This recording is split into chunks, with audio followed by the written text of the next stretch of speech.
Buenos días, es un gusto para mí estar aquí en este seminario presentado por la compañía Incinerox. Espero que los oyentes puedan preparar las preguntas correspondientes. Yo generalmente hablo muy rápido, así que si es que en algún momento no me entienden, me hacen la mano para detener un poquito. Además que la presentación la hice bastante grande, como no para estudiantes, sino para profesionales, así que bien, quiero hablarles de la técnica de compostaje. La técnica de compostaje es una técnica de bioremediación. ¿Y por qué es bioremediación? Porque emplea organismos vivos para tratar contaminantes ambientales. Eso pueden ser plantas, hongos, bacterias, actinomicetos, incluso algunos macro y microinvertebrados, microalgas también y cianobacterias. Ya. ¿De qué depende la eficiencia del proceso de compostaje? Aquí he mencionado algunas características. Primeramente, de las dimensiones de la pila. Si usted hace una pila muy grande, el residuo tiende a compactarse, se generan condiciones anaeróbicas y el proceso se hace lento y costoso. Y el principal problema es de que se generan gases tóxicos, especialmente si la fuente de compostaje no es materia orgánica derivada de un cultivo, sino que son residuos, por ejemplo, de hidrocarburo, pesticidas, PCBs, metales pesados, una amplia gama de contaminantes ambientales que puede degradarse por esta metodología. Segundo, la cantidad del material disponible a tratar. Muchas veces la cantidad que tengo es tan pequeña que hacer una pila de compostaje no tiene sentido. ¿Por qué? Porque una de las características fundamentales de esta metodología es la temperatura. Y para que se genere una temperatura y suba a la temperatura ideal de 70 grados como máximo, necesito que la pila sea lo suficientemente grande para que retenga el calor en su interior. Tercera, es el espacio disponible para el tratamiento. Si yo tengo un área grande, puedo hacer cualquier cantidad. Y si tengo mucho volumen, pero tengo un espacio pequeño, no lo puedo hacer. Generalmente la tendencia es hacer la pila más alta, pero eso trae como consecuencias el deterioro o el empeoramiento del proceso de remediación. La siguiente es la estructura de las propiedades físico-químicas del material a tratar. Una de las características que ustedes deben considerar es el tamaño de partícula. De mi experiencia profesional, es de 3 a 5 centímetros de tamaño mínimo de la partícula. Si hace más grande, no retiene calor. Si se hace más pequeña, tiende a compactarse y eso es negativo para el proceso. Y finalmente, del tipo de residuo a tratar con su humedad. No es lo mismo tratar un residuo orgánico que un inorgánico. Y peor aún si está altamente saturado, altamente hidratado. Si hay mucha humedad, todos los poros del material están llenos de agua, por lo tanto se generan condiciones anaeróbicas, la temperatura baja y la consecuencia es que el proceso simplemente no avanza. ¿Qué materiales más pueden someterse a la técnica de compostaje? Bueno, lo más fácil, los estiércoles. Esta técnica la vienen empleando desde nuestros abuelos. Es la técnica más común. Todo campesino lo ha hecho y lo sigue haciendo. Pero lo que no sabe el campesino, la gente, es que esta técnica me puede ayudar a descontaminar problemas de contaminación altamente desarrollados y extendidos en todo el mundo, como son los residuos hidrocarburíferos y otra gama de contaminantes. Tengo aquí residuos de cultivos, alimentos, residuos de poda, hasta aquí todo esto está bien, pero cuando tan pronto entramos a la gama de los industriales ya se complica. Hablamos de residuos de lodos aceitosos, sobre todo aquellas sustancias que se obtienen en las plantas de tratamiento y mantenimiento de vehículos, de reparación de maquinaria, todo el área petrolera lo genera. Tenemos los hidrocarburos, pesticidas, medicamentos caducados, metales pesados y aceites usados minerales. Y también se puede tratar explosivos como los explosivos plásticos, la pólvora y el TNT, trinitrotolueno, que se puede hacer por fitoremediación. Y también por biodegradación microbiana, pero es un proceso complejo que todavía no se ha aplicado en fase de campo, sino solo a nivel de laboratorio. Pero ustedes saben que si hablamos de técnicas de remediación, deben ser para ser aplicadas en el campo. Si sigo solo en laboratorio, no he ganado absolutamente nada. Y el objetivo de las empresas como Incinerox es dar servicios a campo, no solamente en las cuestiones de laboratorio. ¿Qué tipos de compostajes nomás existen? Existen variantes, la pila estática, pila venteada y pila con volteo. Hablando de pila estática, aquella que prácticamente una vez conformada la pila, no se recomienda moverla y el sistema de aireación que se mantiene puede hacerse por convección. Esto es, en la base de la pila se coloca un material poroso como cascajo y se impermeabiliza la base para que se recolecten los lixiviados que deben ser conducidos en el sistema de tratamiento y como en el interior de la pila se genera calor, el calor tiende a subir. Al subir genera un vacío y jala el aire frío, entonces el sistema es netamente por convección y prácticamente no necesito voltear. Esta técnica es adecuada para una cierta gama de contaminantes. Por ejemplo, si esto se trata de materias de poda, de residuos agrícolas o de residuos orgánicos no peligrosos, se puede utilizar esta metodología sin ningún problema. Aquí lo principal es que lleguemos a la temperatura adecuada que está entre los 60 y 70. Se puede llegar hasta los 75, pero hay que tener mucho cuidado porque si la temperatura sube más puede haber una autoincineración y si fuera un contaminante como un residuo de hidrocarburo que está siendo tratado por esta metodología, podría haber explosiones, incluso incendios. ¿Ya?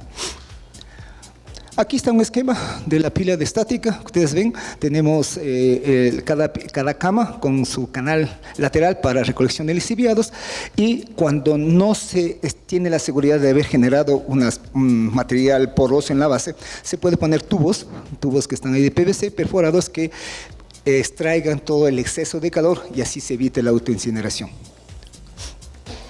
Esto se aplica principalmente en el sector, como le dije, en el sector agrícola, y estas son pilas que construí para la empresa Fiorentina Flowers en el Cayambe, donde se hicieron justamente esas pilas de compostaje, y miren, están los tubos ahí que extraen el exceso de calor.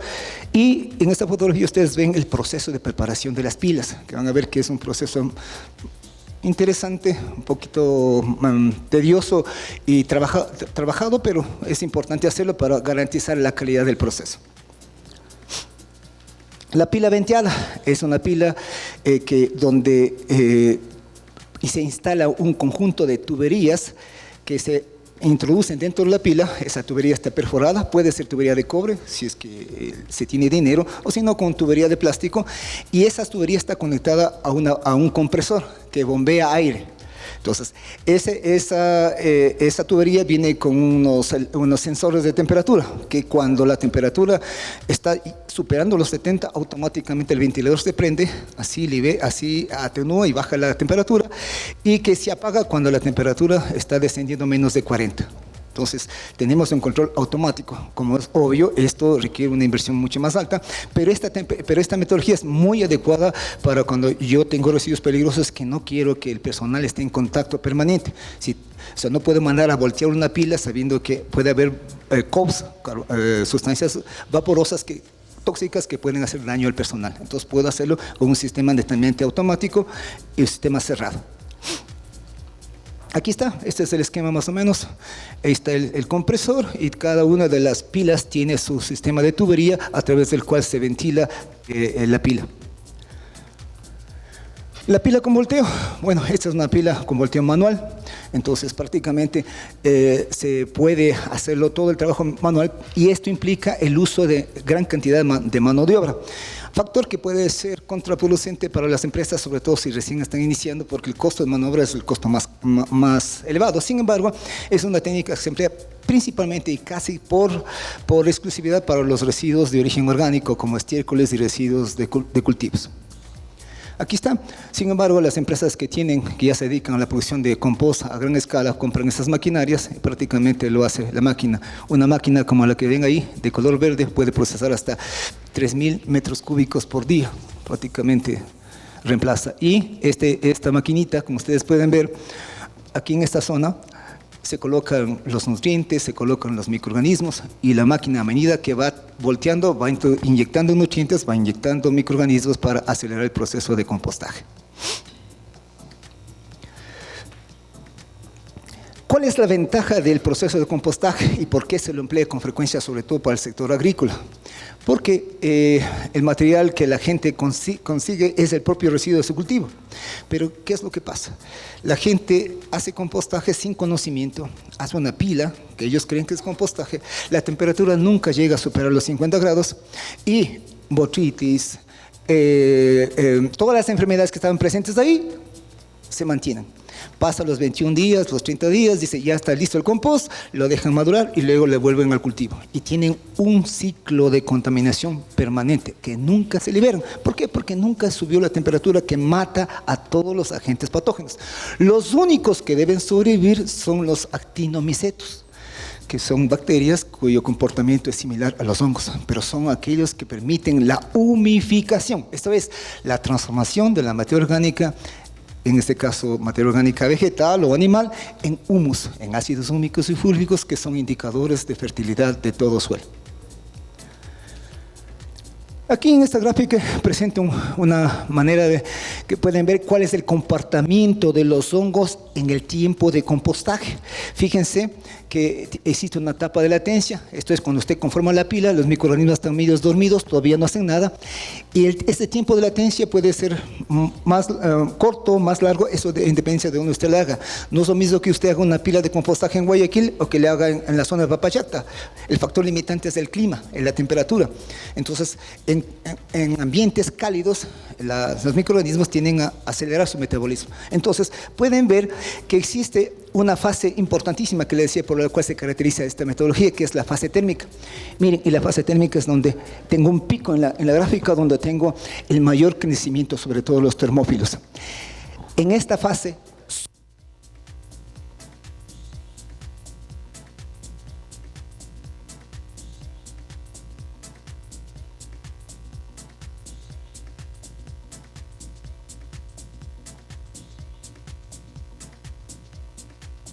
lo importante es que cuando se llega a un nivel de temperatura adecuado, hasta las esporas de hongos que son altamente resistentes mueren. Fundamentalmente, el proceso de compostaje cuando se trata de materia orgánica dura de 21 a 30 días. ¿Ya? Pero no se puede emplear en forma inmediata el compost preparado en el cultivo, porque para que haya habido el mayor grado de humificación tengo que esperar por lo menos 90 días. Eso es, tengo que dejar madurar al producto. Aquí, en esta gráfica, se ilustra el comportamiento y la variación del pH. El pH es un factor importantísimo en el proceso de compostaje. ¿Cómo saber si la pila que acabo de plantear se inició realmente el proceso de remediación? Simplemente mido el pH. Empezamos con un pH alcalino. Si es que en los primeros 4 días observo un descenso de la pH entre un valor entre 5,5 y 7,5, significa que el proceso se inició. Si no se inició, algo está mal, habrá que corregir para lograr que este proceso inicie. Miren, inicia, al 4.º día empieza a subir y coincide justamente con la fase térmica. Uno de los factores relevantes que se tiene que ver en el compostaje es la presencia del nitrógeno como un elemento nutritivo. Y ustedes pueden ver que apenas del día 0 el componente amoniacal es bastante alto en relación al componente de nitrato, pero a medida que el proceso, y sobre todo en la fase térmica, el amoníaco tiende a subir y luego se pierde. Pero a partir de este punto se pierde, se evapora, se va como amoníaco. Y si usted está preparando compost con fines agrícolas, no puede darse el lujo de perder ese amoníaco. Ahí lo que hacemos es colocamos zeolita. Desde el momento que preparé la mezcla para el compostaje, puse zeolita. ¿Qué es lo que hace la zeolita? Capta el amonio, capta el amoníaco y lo transforma en amonio y lo retiene, de manera que el valor nutritivo de ese compost va a ser bastante alto. Ustedes van a ver que el nitrato en cambio va subiendo, pero este proceso puede incrementarse solo si es que le dejo madurar. Por eso le decía, no puedo utilizar el compost inmediatamente, tengo que esperar por lo menos 90 días para que la transformación se dé. Bueno, aquí esta tablita de las muchas fórmulas, de las muchas relaciones que se pueden mantener, de la relación de los componentes de la mezcla para garantizar una buena calidad. Como ven, estoy hablando solamente de compost como si fuera hacer como abono, pero vamos a ver luego en la segunda parte que vamos a utilizar esa metodología para remediar suelos contaminados con hidrocarburos. Pero utilizo el mismo concepto, solo que tengo que amplificarlo por 10 pero es el mismo proceso en sí. Entonces, para hacer compostaje de residuos peligrosos, tengo que entender cómo funciona este compostaje de sustancias que son comunes. Incluso en la remediación de sustancias comunes peligrosas, yo puedo utilizar estos materiales. ¿Por qué? Porque son fuentes de nutrientes. No puedo utilizar para remediar un suelo un agar nutritivo, ni pensar comprar sales minerales, abonos minerales que son carísimos, cuando yo tengo gran cantidad de materia orgánica que es fuente de nutrientes. Esto es, puedo fusionar varios materiales, varios residuos y, como se dice el dicho, matar varios pájaros de una sola pedrada. Lo lógico es mezclar varios residuos, solo lograr la proporción ideal de nutrientes. Bueno, esta es una de las máquinas que más me gustan, son caras, pero son eficientes. Y para trabajos de campo a gran escala en la área petrolera, serían ideales, pero hasta ahora nadie compra.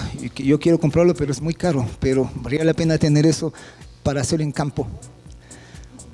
¿Ya? Una variante de producción de esta materia orgánica son los famosos violes. Aquí les llamamos violes, pero también, si hay aquí algún ingeniero agrónomo, saben que también se hablan de los famosos bokashi. El bokashi, que es una técnica japonesa, sin embargo es lo mismo. Y aquí les pongo más o menos qué es el viol, pero si se fijan, me voy a adelantar. Miren, aquí es un trabajo que hicimos en la empresa misma Fiorentina Flowers. Es prácticamente, hay que fermentar los estiércoles, adicionar nutrientes de fuente natural como ortiga para hierro quelatado, pongo chocho para calcio quelatado, pongo caléndula porque necesito aceites esenciales, pongo residuos de fruta porque tengo limoneno, citral, eugenol, agentes que me permiten activarse como que son los precursores de las auxinas y giberilinas, que son estimulantes de crecimiento vegetal. Entonces, miren, en estos tanques se pone, ahí tengo un tanquecito donde está el popó de las vacas, le he puesto ya, le he diluido. Acá tengo, en el extremo derecho, tengo la ortiga que le estoy agitando.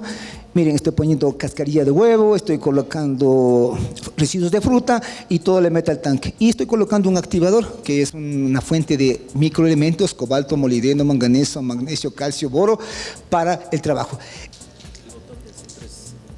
Sí, allá. Y esta, ustedes ven, aquí tenemos incluso para el caso para darle brillo a las hojas de las flores, se utiliza extractos de canela y extractos de hierbabuena. Y ponemos todo a fermentar y obviamente la fuente de nutrientes principal es la melaza.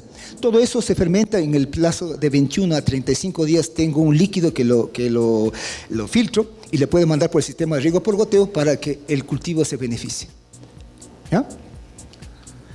El bokashi es lo mismo, así que no me detengo. Ya. Solamente establecer diferencias entre el bokashi y el compostaje. Recuerden que el bokashi es un sistema en líquido, de fermentación, de carácter anaeróbica. En cambio, el compostaje es aeróbico. Entonces, esa es la diferencia. ¿Y por qué se hace el bokashi en fase anaeróbica? Porque está dentro de un recipiente donde yo puedo controlar las condiciones. Prácticamente el recipiente actúa como un pequeño reactor, a través de que yo puedo garantizar que las condiciones sean estables. La pila de compostaje la hago a campo abierto, donde yo no controlo absolutamente nada. Pero ese es el éxito del trabajo del ingeniero ambiental. Tiene que saber cómo, a pesar de mantener las condiciones ideales para el proceso. A ver, ya me adelanto esto. Ya. Una referencia nada más para que vayan viendo cuáles son los microorganismos. Una gama de nombres que la lengua se hace un poquito como nudo para pronunciarlos, pero en realidad existe una amplia gama de los microorganismos que nos rodean. Y de seguro, si ustedes pasan el dedo sobre el brazo de su silleta y le ponen en un medio de cultivo, inmediatamente van a salir monstruos. Los microorganismos están en todos lados. Lo que hay que saber es cómo utilizarlos y cómo aislarlos y para qué utilizarlos, pero están a nuestro alrededor. ¿Ya? Y siempre me he preguntado, bueno, ¿y por qué usted solo promociona lo biológico? Si para tratamiento de residuos hay un montón de alternativas. Y yo por eso pongo esta gráfica siempre, comparo el tratamiento biológico con los tratamientos químicos. Y lo principal que hay que resaltar no solamente es, yo resalto siempre la eficiencia. Y el hecho de que, el tratamiento biológico no produce contaminación secundaria.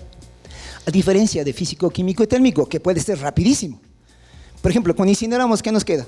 Una ceniza. Y esa ceniza es un residuo adicional mucho más concentrado de lo que estaba inicial. Tengo que volver a procesarlo o buscar una fosa impermeabilizada donde yo le guardo. Tengo que mezclarlo con cemento, fabricar bloques, hacer otra cosa, pero tengo gasto adicional. Cuando hago bioremediación, se transforma en CO2, vapor de agua y nutrientes y biomasa. Eso es todo. Entonces, lo que pasa es que no hay un entendimiento, una comprensión de cómo funcionan estos sistemas. Por eso es que, en cierto modo, en los gestores, en los generadores, como que no hay confianza con esa metodología, cuando en realidad es la mejor alternativa. La naturaleza lo ha hecho desde que surgió. 5.600 años se ha ido depurando por bioremediación. Cuando se trata de degradar hidrocarburos o contaminantes ambientales, los microorganismos utilizan algunas rutas. Y aquí les recuerdo, casi todos cuando estuvieron, algún rato les dieron, si son ingenieros ambientales, agrónomos, lo que sea, deben recordar esos términos: oxidación, reducción, sorción, intercambio iónico. Aquí están todos los procesos que los microorganismos lo ejecutan, unos más, otros menos. Algunos hay que hacen todos los procesos, algunos que hay que solamente hacen 2 de ellos o 3 de ellos, pero todos utilizan esas rutas bioquímicas de transformación. Y aquí les pongo la clasificación de las técnicas aeróbicas. Fíjense, tengo la fitoremediación, uso de plantas, el bokashi, los biodigestores, los compostajes aeróbico, anaeróbico y la metanogénesis. Esto es algunos residuos que genera la industria alimenticia, por ejemplo. Puedo meter un reactor y puedo, a partir de la fermentación, obtener metano. Esto yo puedo obtener un subproducto, en este caso energía. O sea, se llama la reutilización energética de los residuos. Ya, a ver. Cuando hablamos del compostaje como técnica de bioremediación, hay que entender que esta técnica, si bien es una técnica simple y sencilla, cuando se trata de degradar contaminantes ambientales, adquiere una serie de consecuencias, de características importantes que hay que considerar. El principal problema, el tema que ustedes deben recordar es que la temperatura es fundamental. Por cada 10 grados de incremento de temperatura que tengo en el sistema, la velocidad del proceso de degradación se duplica. Entonces, a mí me conviene siempre tener temperaturas altas. Ya, pero ¿cómo hago una remediación en Papayata, por ejemplo? Si la temperatura ambiental es a lo mucho 15 grados. ¿Cómo logro que la temperatura me llegue a 50, 60? Ahí viene la iniciativa del ingeniero ambiental, del ingeniero, del que está encargado de la parte ambiental. Tiene que generar, y vamos ahora a ver algunos ejemplos de eso. Ya, entonces, de mi experiencia personal, todos los listados que ustedes ven aquí, a ver, ya me... Todos esos materiales lo he trabajado con la técnica de compostaje y ha sido eficiente y lo he hecho tanto a nivel de laboratorio como a nivel de campo principalmente. Y una de las experiencias que voy a contar justamente es el trabajo de compostaje realizado para el programa del Estado de PRAS, que en el año 2010, del 2009 al 2011, ejecutamos varias universidades, entre ellas en ese entonces yo estuve en la Técnica del Norte y ejecuté el trabajo que van a ver a continuación. Ya, me paso aquí, las relaciones de nutrientes, ya, pilas con volteo, aquí. ¿Qué parámetros yo considero cuando voy a tratar residuos industriales? Principalmente presto atención a estos parámetros: al tamaño de partícula, la humedad, la porosidad y el nivel de composición del residuo. Para mí importante es esto, la humedad. Tengo que garantizar una concentración de humedad entre el 40 y 60%. Menos de 40 sí hay remediación, pero es lentísimo. Más de 60 se detiene el proceso por saturación de los poros y por generación de condiciones anaeróbicas. Eso no significa que no va a haber degradación, sí, pero va a ser tan largo que como empresa no me conviene, porque va a ser tan largo que voy a perder en vez de ganar.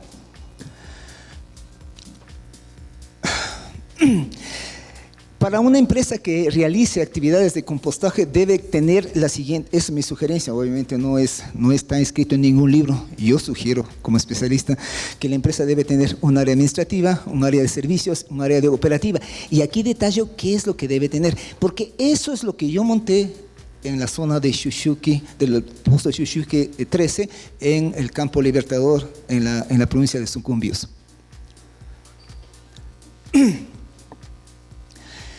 Uno de los principales problemas que se enfrentan, y es porque la gente tiene mucho temor, dice, ay, estos bichos me dan miedo, no sé cómo procesarlos, y siempre es, si voy a utilizar microorganismos, ¿cómo introduzco los microorganismos al sistema que estoy tratando? Hemos diseñado y he trabajado con todo, pero doy prioridad a esta alternativa. Miren, puedo usar duchas con solución nutritiva, pero siempre por gravedad. No puedo utilizar a presión, porque si pongo presión más de 20 psi, las pobres bacterias revientan y lo que estoy dando es un caldito de bacterias y nada más. Entonces, necesito o utilizar gravedad o sencillamente cambiar metodología. Por goteo, pero también por goteo a veces requiere presión. También tengo que hacerlo por gravedad. O por inyección, bomba manual, pero eso significa exponerle al trabajador. Tengo que mandarle, ya van a ver una fotografía donde yo mismo estoy puesto el traje, que parezco astronauta.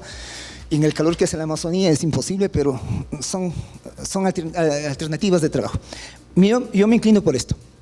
Un sustrato lignificado, con, por ejemplo, cascarilla de arroz, le esterilizo y ese material inyecto a la bacteria, deshidrato y puedo empaquetar y transportarlo donde sea. Y abro la funda, pongo 2 kilos por metro cúbico, mezclo y una vez que se humecta y la temperatura sube, las bacterias se activan y no hay ningún problema. Así protejo al personal de posibles contactos con los microorganismos.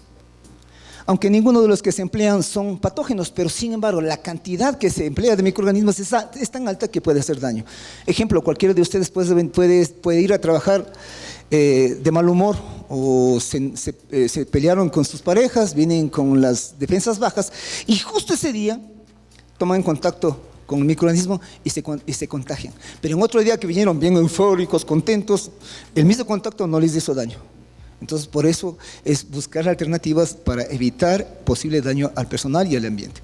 Entonces, aquí ya vamos a ver la remediación de suelos contaminados del Pozo Shushiki 13. ¿Ya? Este fue el trabajo que solicitado por el Ministerio del Ambiente y eso es lo que ejecutamos. Hay que decir que el derrame fue en el año 1986. Por lo tanto, como los muchos pasivos que tiene el Ecuador, estaba abandonado. Y el Ministerio del Ambiente quería tener, a través de estudios de la universidad, quería tener metodologías de remediación como de referencia para que cuando alguna empresa presente un trabajo, ellos tengan siquiera un trabajo de referencia que le diga está bien o está mal.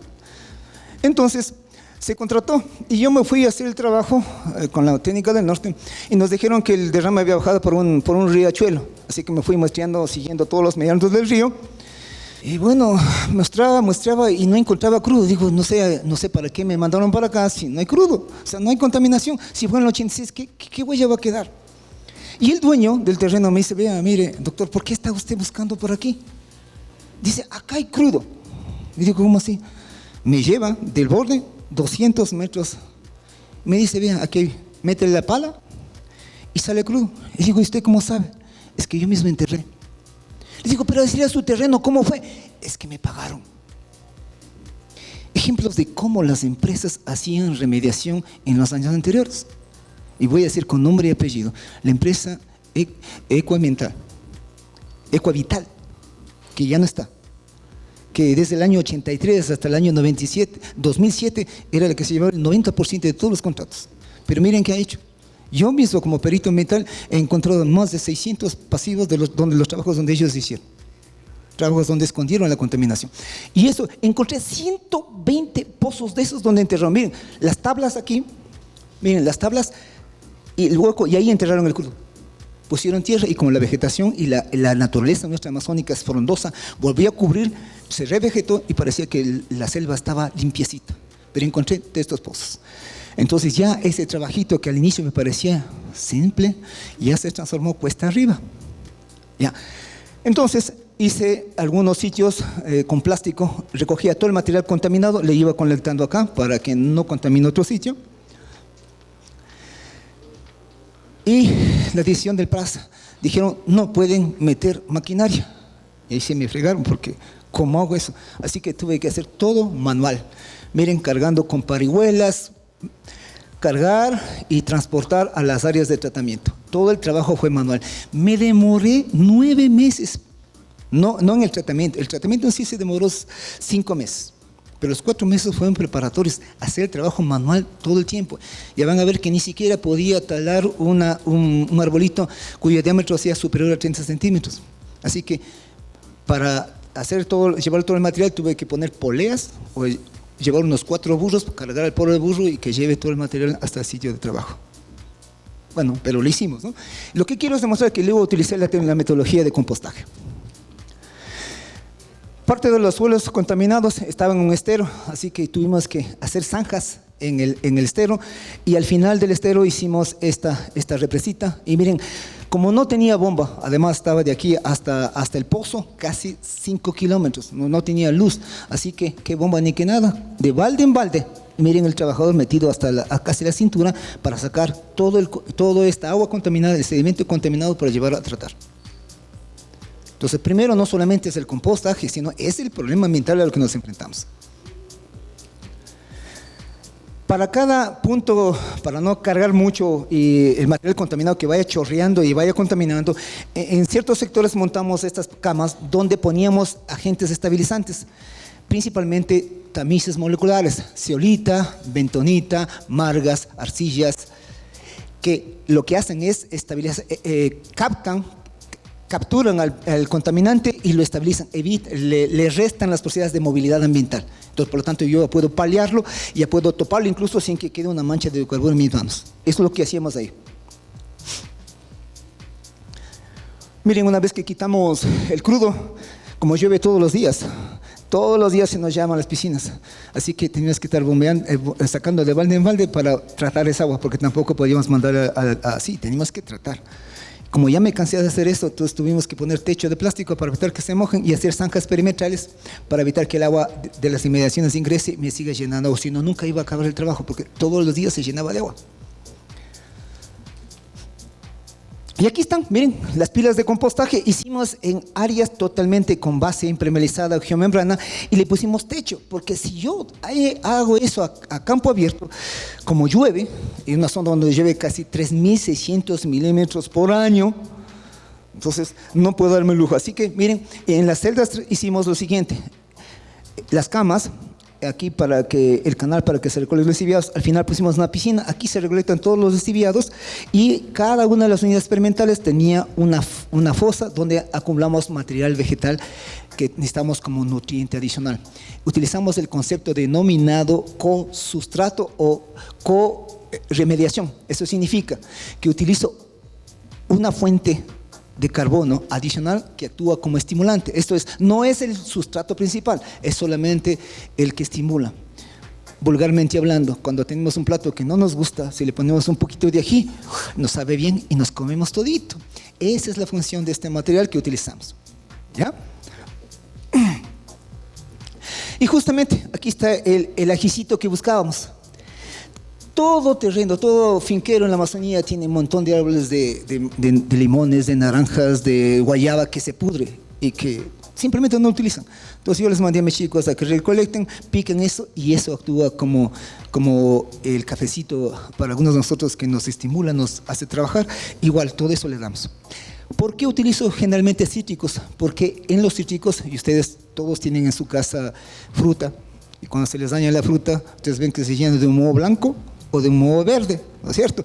Ahí tengo dos organismos que trabajan muy bien como remisión: Aspergillus, el género Aspergillus, y el género Penicillium. Estos son los que se comen los hidrocarburos aromáticos, pero comen de lo lindo. Pero si ustedes ponen a estos dos hongos en la pila, sin este residuo de cítrico, no van a empezar a comer, son caprichosos. Pero que el momento que ustedes le ponen, aunque sea un poquito de esa naranja ahí, empezaron a comer. Así de simple. Entonces, es conocimiento de bioquímica para entender cómo estimular a los microorganismos en forma simple y sencilla. Otra fuente importante, incluso porque el suelo arcilloso en la Amazonía es arcilloso y tiende a compactarse, es como un chicle, y por lo tanto siempre genera condiciones anaeróbicas. Una manera de evitar que se compacte es utilizar el material de poda, fíjense. Y además, recuerden que una de las técnicas de alimentación a los animales es el ensilaje. Cuando cortan el pasto, lo dejan ensilar. Es una especie de semifermentación. ¿Quiénes hacen el incremento de la calidad nutritiva de ese pasto? Son los microorganismos que ya viven en la superficie de la propia planta. Entonces, yo aquí hacía lo mismo. Y aquí hay, sobre todo, hongos lignolíticos, hongos que degradan compuestos poliméricos como la lignina, y la celulosa, cuya estructura química es similar a los HAPs. Así que lo similar se degrada con lo similar. Entonces, aprovecho eso para tratar el suelo. Miren, y aquí están todos los cítricos que llegaban. Nos poníamos, en ese entonces no me compraban todavía esta trituradora. Al principio tenía que darle con machete. ¿Ya? Este era gasolina, así que es lo único de motor que teníamos. ¿Ya? Pero miren, ahí estábamos triturando hasta material vegetal, todo. ¿Ya? Y aquí ya estamos adicionando este material. Pero fíjense, si se ve bien, fíjense que aquí están estas naranjas enteritas. Y era porque los trabajadores les da pereza hacer lo que le pido. Que como no había la triturada, piquen con machete, pero no, me mandaban enteritas. Entonces, una naranja enterita no hace gran cosa. Yo necesito que esté lo más extendido para que haga efecto. Ya, pero aún esos errores los pongo aquí para que vean que no todo es bonito. No es que yo soy todo perfecto. Hay errores, pero hay que corregirlos. Y lo principal, en la Amazonía era dónde aíslo los microorganismos. ¿Cómo sé si el proceso está bien? ¿Cómo controlo el proceso? Tuve en una aula abandonada de las muchas que hay en la Amazonía. Los consejos provinciales les gusta hacer aulas para todo el mundo. Para ganar votos, te construyen aula. ¿Para qué? No la sabemos. Pero una de esas aulas en Pacayaco, abandonada, ahí le adaptamos. Primero para capacitar a la gente. Había que explicar a la comunidad para qué estoy haciendo. Porque cuando escucharon bacterias creían que íbamos a contaminarles, que ya mañana se iban a morir sus animalitos, entonces había que explicarles que nada de eso era cierto. Y aquí estoy explicándoles justamente al personal cómo usar el traje para aplicación de bacterias. Y aquí, con los chicos, que justamente 2 tesistas de la UDL en el año 2009, donde cambiamos el techo, pusimos ventanas, arreglamos todo y en esa aula abandonada hicimos el laboratorio. Un laboratorio de campo donde aíslo los microorganismos y todo el proceso para garantizar la calidad de lo que estoy haciendo. ¿Ya? Aquí están incluso están las fechas, ahí, vean, 2010, de los microorganismos que aislé, unas muestras nada más del proceso de aislamiento. Y aquí está lo principal. Aquí tengo las 4 unidades experimentales con las que trabajé. Miren, la que menor tiene contaminación es esta, in situ 5.268, la unidad Guarumo 5.937, pero acá ya tengo 64.000 y acá 50.000. Entonces, estas me preocupaban. Ya, este es según la 1215, este es el análisis inicial con el que partimos para nuestro trabajo. Aquí están los resultados ya, fíjense, pasamos de HABs de 290 a 001, TPH de 5000 a 170 en el plazo en este caso para esta unidad de 4 meses. Pero en campo abierto. En laboratorio yo puedo hacer eso en 37 días, 40 días máximo, pero en laboratorio donde yo controlo todas las variables. La eficiencia calculada es del 97.75%. Bueno, aquí están los cálculos que hay que hacer para cinética microbiana, todos esos datos que hay que hacer cuando se reporta un trabajo de remediación. La segunda unidad, la unidad Guarumos, miren, empecé con 5.900 y terminé con 1.605. ¿Ya? La eficiente, menos eficiente, 72.9%. Ustedes dirán, ¿por qué cambió? Porque como era un diseño experimental, cada unidad experimental tenía 16 repeticiones y cada una tenía diferentes proporciones de materia orgánica, de tamiz molecular, de agente estimulante, porque como era tesis tenía que ser un diseño experimental. Si fuera por mí no hubiera pasado tiempo, ya sabía cómo hacerlo, lo hacía directo, pero como era investigación. Para la unidad de las gradas, miren, pasamos de 64.000 a 4.295. En el momento que ahí todavía no entraba dentro de la norma, porque para suelo industrial tiene que ser menos de 4.000. Pero y ese dato tengo yo porque justo en esa fecha yo participé en la primera expedición a la Antártida, así que tuve que irme. Y ese dato lo tengo hasta aquí. No me ha autorizado el Ministerio de Ambiente a utilizar el dato final, aunque ya es información pública, pero sé que ellos entregaron, yo retorné de la Antártida en marzo, y sé que ellos en junio entregaron ya con menos de 1.000. ¿Ya? Pero eso es. Y hasta ese entonces ya tenía el 93% de eficiencia. En la siguiente, la Achiotillo, tengo de 50.000 a 6.148. Ya. Como le dije, y también tengo 87.8% de eficiencia. En realidad, La técnica del norte y en mi persona recibimos un certificado de calidad de parte del PRAS por el trabajo bien ejecutado. Entonces, para mí fue importante eso como experiencia, pero luego de haber ejecutado la parte teórica, hicimos ya la remediación real de 65 hectáreas. Bajo esta misma metodología, hicimos las 65 hectáreas que lo terminamos en año y medio. Los mismos datos, y aquí lo que se estila, las curvas de degradación, fíjense, el descenso de Haves, el descenso en las unidades experimentales, el descenso en las unidades es bastante pronunciado, y comparado con las que tenían menor concentración inicial, fíjense, en ambas descienden, pero se mantiene esta dinámica de descenso. Y aquí están las 4 celdas experimentales comparativas, fíjense. Obviamente, estas tenían mayor concentración, miren, el descenso es brusco y los otros son más mesurados. ¿Ya? Esta es la curva de degradación, la curva de crecimiento microbiano. Hay una particularidad para aquellos ambientalistas que alguna vez les toque verificar si un trabajo está bien hecho o no bien hecho, de bioremediación.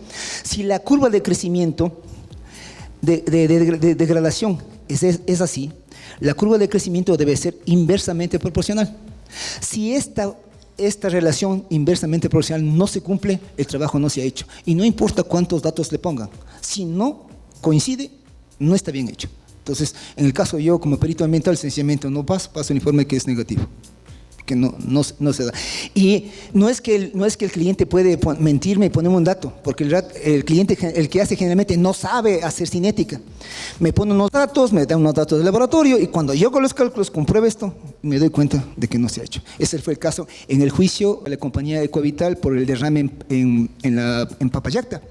Cuando yo fui perito, recuerdan el derrame, ¿no? Cuando el ministro se tomó hasta el agua de la laguna para demostrar que ya estaba remediado, pero yo hice todo eso y demostré que la compañía nunca hizo.